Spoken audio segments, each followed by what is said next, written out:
If you haven't seen our last video, in August 2025, my wife and I set out to climb Lenin Peak, a 7,000 meter mountain in Kyrgyzstan, unguided and with minimal support.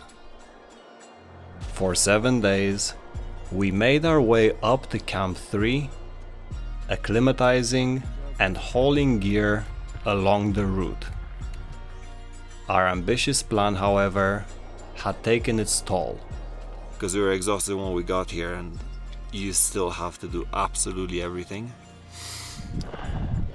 You catch us at Camp 2, 1 week away from our summit push.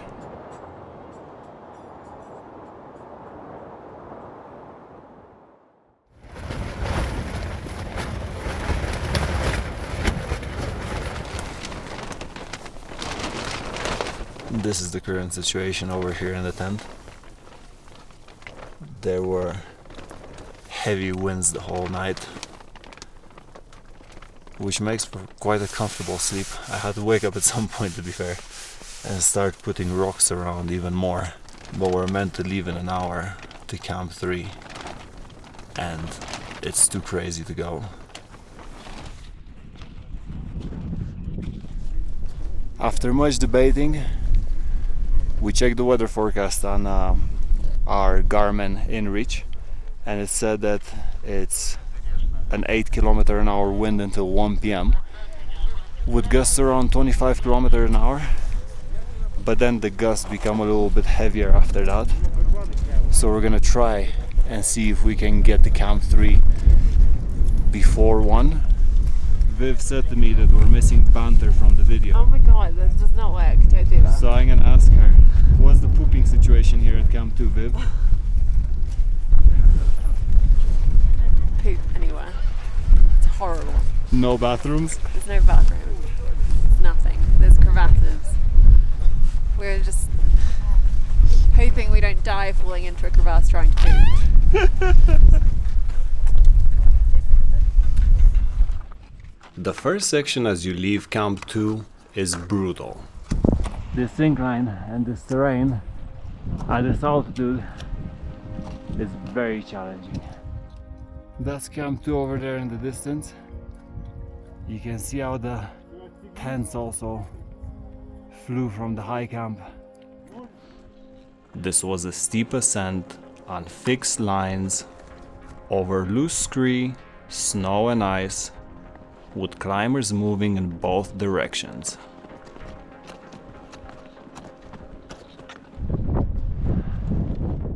You then get to a col and a flat plateau.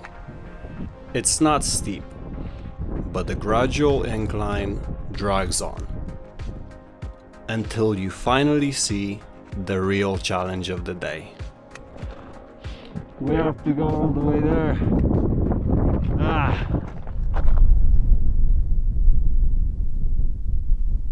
We just got to a place now where there's some tents and came to the realization we have to go up that massive hill, and at the top of that is where Camp 3 is.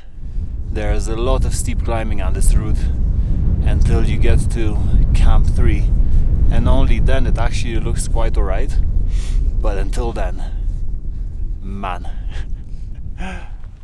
That's the summit of Lenin, and that's the route. Here we are. This is now the hardest thing I've ever done.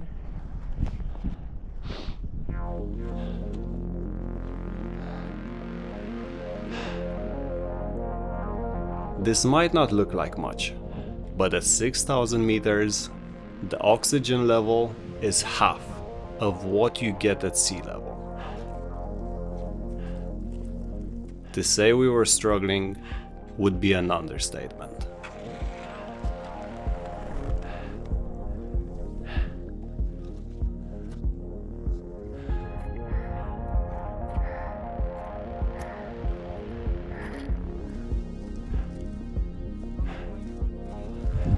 This has been steep, but look what's in front.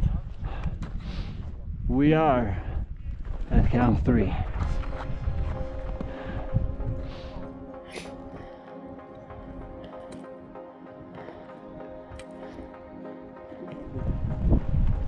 This is Camp 3 at 6,100 meters. Over there you have the mountain and the route we're gonna have to do. It all comes down to weather now and if it's gonna hold up or not. We both got to the bottom of this massive hill that leads here. It's like 300 meters. And in my head, because you're screwed from the altitude, I'm like, I don't think that I'm gonna be able to do this. And a moment later, Viv literally vocalized it and she said, I don't think I can do this. And I'm telling you this because it's such an important life metaphor that you see something that's scary and challenging and you just want to give up. And I wanted to give up. But you start doing it and you realize that it's not as bad as you think, and you find little hacks to make it. And if you think that that hill is bad, the oxygen level here is crazy low. It literally feels like you're trying to go up and someone's smothering you with their hand. Prepping to go down. We are at Camp 3. Right, you go in Camp 2 and sleep in Camp 2. Very nice.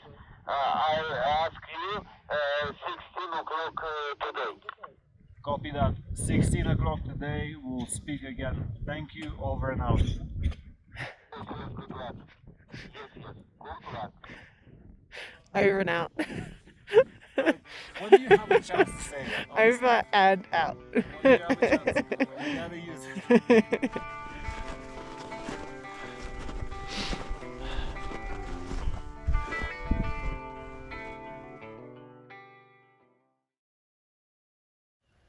It is 3:30 am. We're both backing down the tent. The wind's howling a little bit outside. But we're finally going down to base camp. To nature. There's nothing like waking up and it's freezing and you have to get out of your sleeping bag.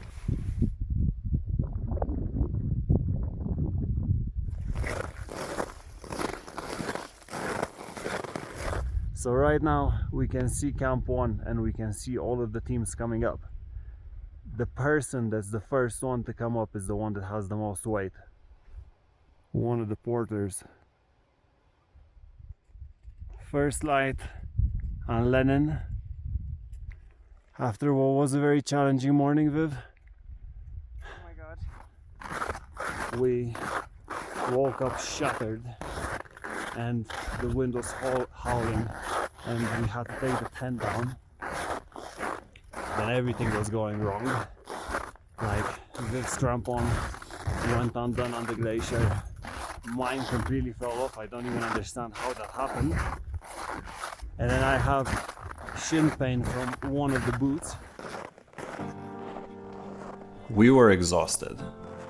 In that state, it's easy to make a mistake. We also noticed that as the season continued, some of the anchors on the fixed lines started to come out. A scary sight. That's only in one ice tree now.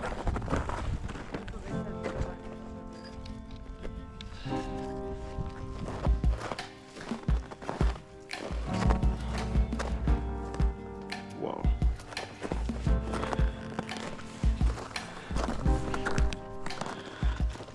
Over the past few days, we'd been wondering why other climbers carried different rappelling devices to ours. When we reached the steepest sections again, we found out why.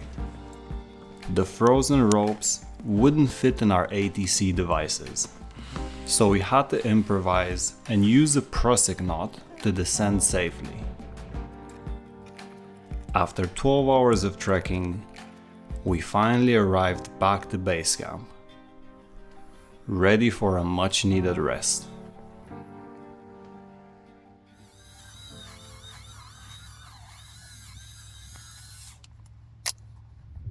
There was a fresh dumping of snow last night. That one's always white, but not so low down. Look at that. Petrovsky. It's been a couple of days since we were at the high camps, and we've been sleeping, washing clothes. Sleeping some more. How are you feeling about this whole thing? I mean, I'm exhausted still, even after 2 days rest. It's been very tiring. Yeah, I mean, just the heavy bags have been like, I've just added a whole new like challenge to everything. Like, I don't think I've ever found anything as hard as what we've done over the last 7 days. Lenin Peak is a lot harder than Aconcagua as an expedition.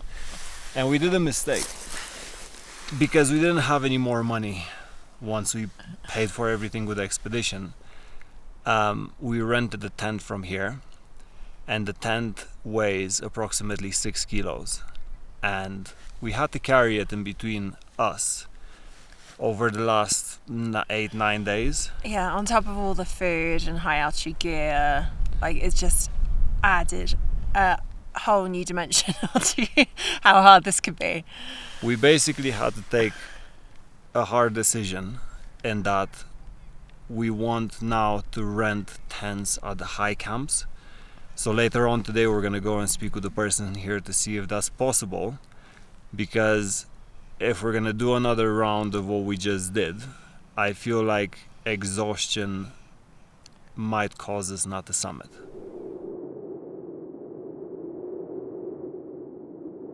It's been crazy to see how many people have dropped out.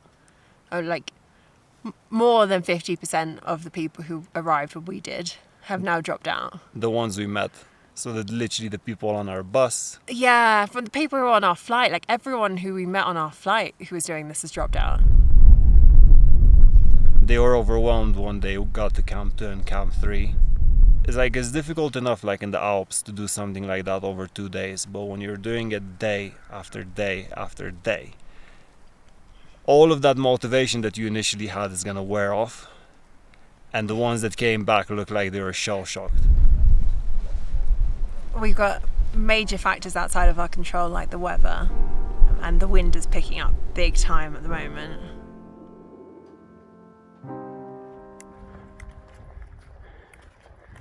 The army truck is just there.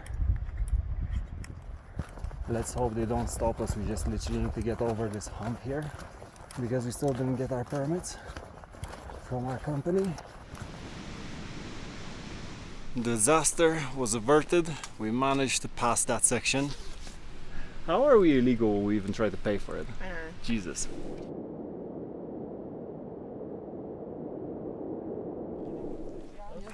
Let me tell you the story of the name of this mountain. So somewhere around 1928, after Lenin died, a few years after his death, they wanted to honor him by naming this peak after him. They used to have a habit in the Soviet Union to name powerful things like mountains or cities or factories after their leaders. But they thought that this mountain was the highest mountain in the Soviet Union, the one in Kyrgyzstan.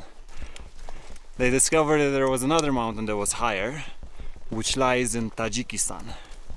Have a guess what they named that one? Stalin Peak. Oh, see, it cracked me up when I read that. But after Stalin's death, they decided to change the name of that peak as well. Drum roll, please. They named it Communist Peak.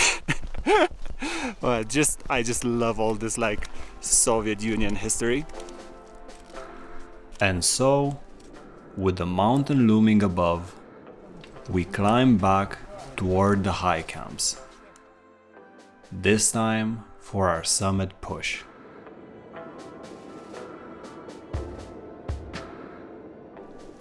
We just got now into Camp 1, and we are very lucky that she had one of the last few tents available to rent. And the reason I think it was available is because it's number 13. However, we are not superstitious. That is Viv's birthday. I like number 13 a lot. Hello. Hey. it took us the first round to Camp 1 6 hours with all of the weight. The second one 6 hours and a half. Provided we're a lot more acclimatized now, but also the packs are so much lighter because of that awful tent that we got given. So we did this in 5 hours. Imagine shaving 1 to 1.5 hours. I just can't believe we don't have to get the shovel and like make a tent space again. Or- like that was the most exhausting thing when you actually get somewhere after a 6.5 hour hike and then you have to like move rocks. Or taking it down first thing in the morning. That too.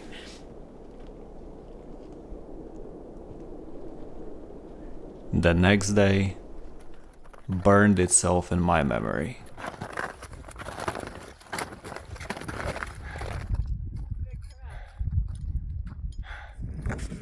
We woke up this morning and I think it's one of the few times that I just didn't have any energy. Like just completely drained. And it's such a scary feeling when you have to do such a big day.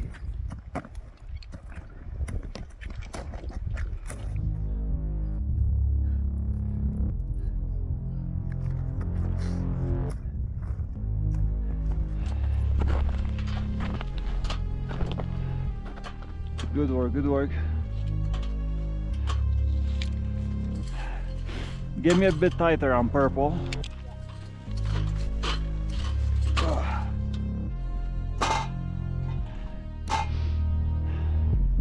The rest of the team's coming now.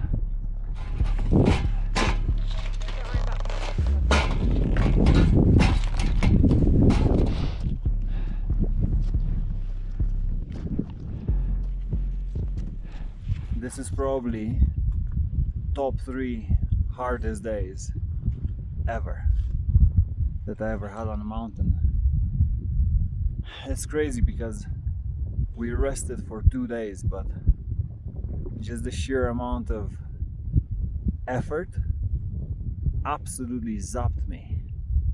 And this morning, just waking up and having nothing in the tank, it's cool now because we already passed like the hardest bit, so we're just gonna go slowly until Camp 2.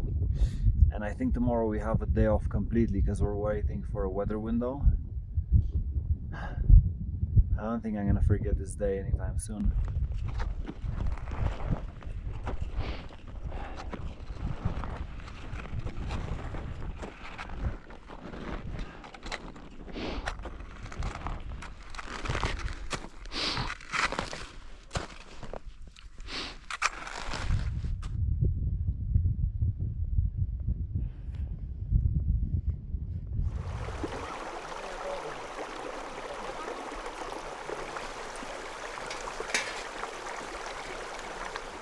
My God, we barely got here. Just sheer exhaustion.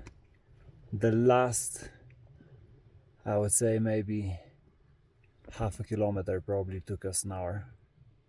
Slowly we came here.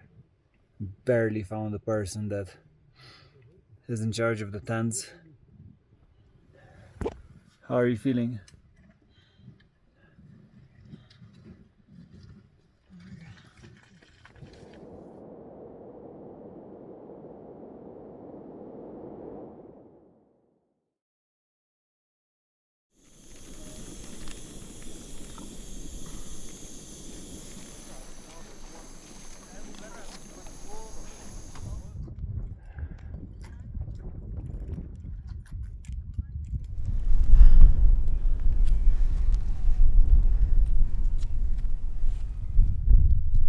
Welcome to day either 14 or 15. We are at 5,850 meters. We came a little bit higher to get a little bit more altitude before tomorrow we move there. I don't know if you can see it behind me, that big hill. It is Dalnaya, Camp 3. Not much else we're gonna do today, aside from get ready for tomorrow and the day after. I keep hearing from the people who haven't summited that the wind was too bad and they had to turn back. So I think that's going to be the worrying factor of our summit if the wind gets too strong and we can't keep going. Let me show you my least favorite part of the whole route so far. That is Camp 2. You have fixed ropes going half of the way, but that down there is a glacier, where you see there, and where the camp is. Basically, it has black ice, so you can't get a grip or purchase with the crampons coming up. On top of that, scree. You didn't mention the crevasses. It's like so easy to like slip and screw and fall in a massive crevasse. It's terrifying. There's some of the deepest crevasses I ever saw in my life. Look at this. That's ice. That's the path. And if you slip, you go straight down into those crevasses. And they're deep. So for the last 3 hours, we literally sat and did nothing but eat. Now, it's time for me to tell you about my project sponsor, PhD. Over our years of mountaineering, we made a lot of mistakes trying to save money on gear. One thing we learned is that constantly feeling cold can determine if a trip is going to be enjoyable or not, or it could even end your trip. So what do we love about PhD? Their gear is exceptionally warm, yet incredibly light. It's not just for 1 or 2 trips, like we learned with most high street down brands over the years. Their gear is made for life. It's also handmade to your exact measurements. So if you're like me, who has extremely long arms, or like Viv, who has long legs, their gear is gonna fit your exact measurements. If you're looking to invest in down gear for future trips, we highly recommend you check out PhD. Their link is in the video description below.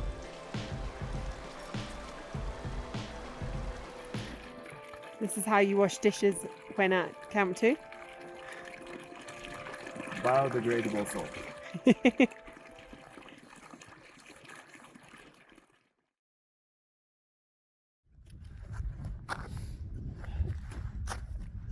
On day 15, we made our way back to Camp 3.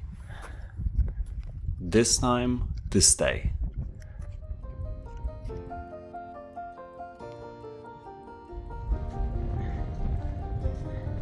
We carried everything up. It was brutal.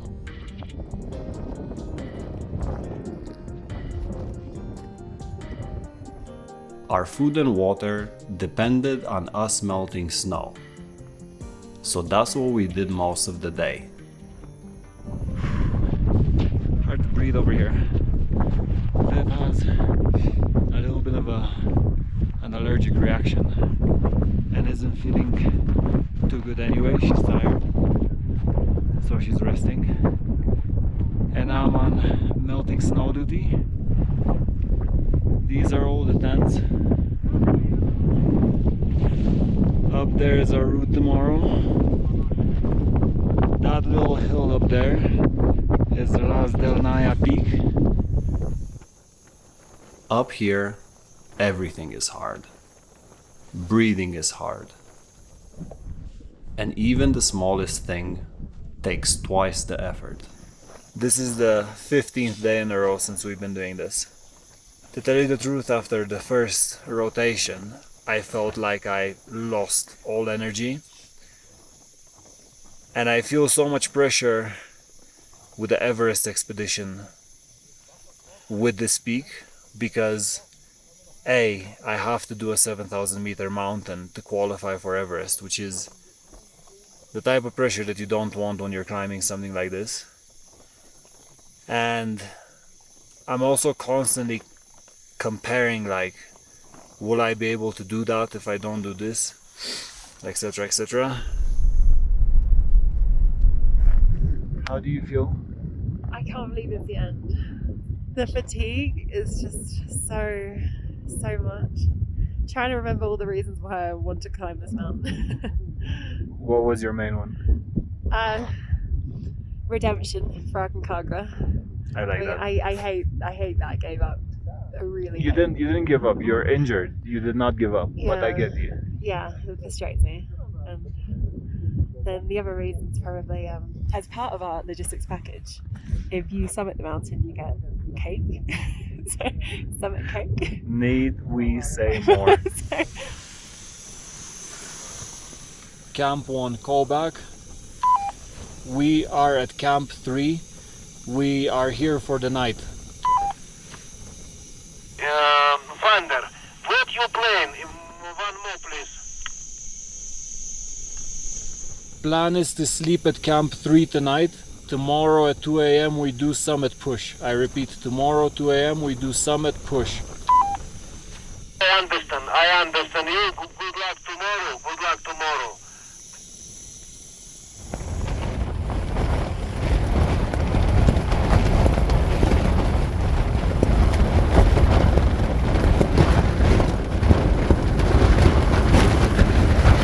It's now 3:30 a.m. We're literally trying to go outside to see how bad it actually is.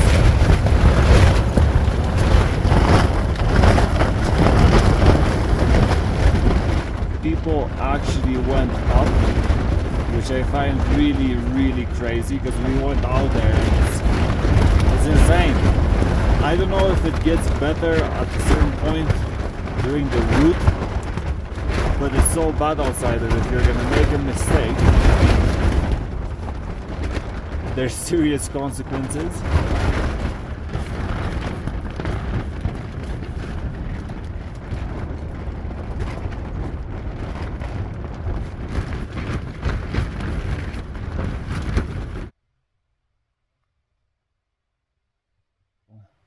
There's absolutely no wind, not one sound.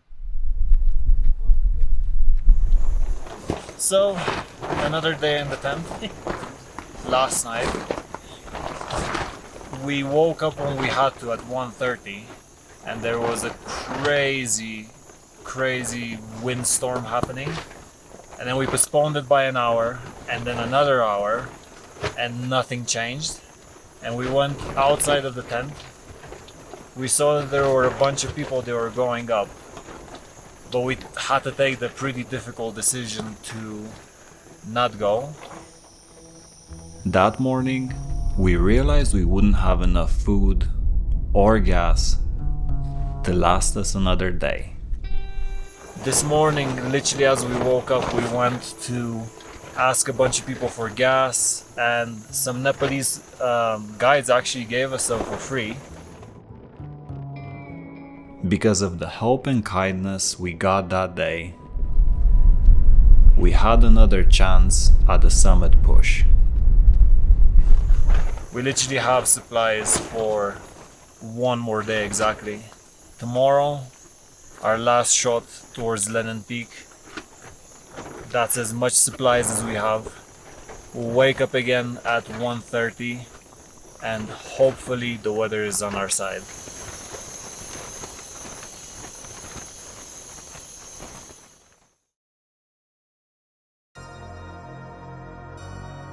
I've been in some crazy conditions before. 2 a.m. right now. Time to go. But the moment I stepped outside the tent, it didn't feel right. This was apocalyptic.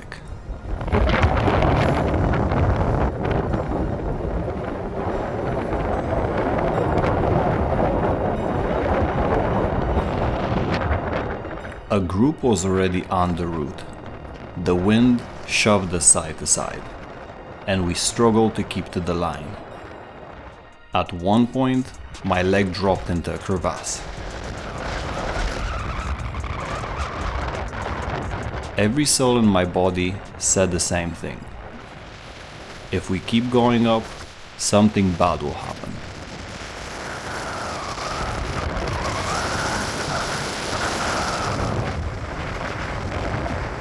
After 17 days of effort, we pulled the plug on our ascent.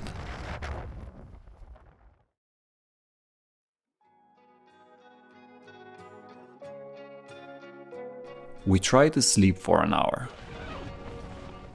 And as dawn broke, we packed everything and began the long journey back to base camp. The sunrise that morning was spectacular. We felt safe. But underneath that relief, there was also disappointment. We knew it wasn't the right decision to keep going in those conditions. We did the right thing to turn back. But coming down, we were sad we didn't make the summit. And that's okay. If we were the kind of people who felt content with stopping there, we wouldn't be the kind chasing mountains in the first place. Failure is part of it. And all we can do is figure out how we can be better next time. We are currently looking at base camp, Can't even believe it. 2,500 meters from camp 3, somewhere in the snow up there. Took us the whole day. Took us actually 12 hours. What a beautiful view. That red tent is ours. I cannot believe this. Amazing.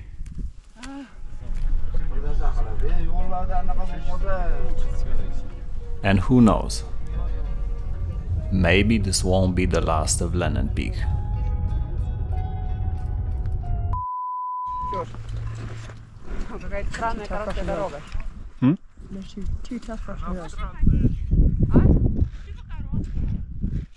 You mean 2 Russian girls? That's what they do in kindergarten in Russia. This is their reunion from when they were 5 years old, when they climbed Lenin the first time. Good memories. There was a snowstorm. It was January. It was winter break at school.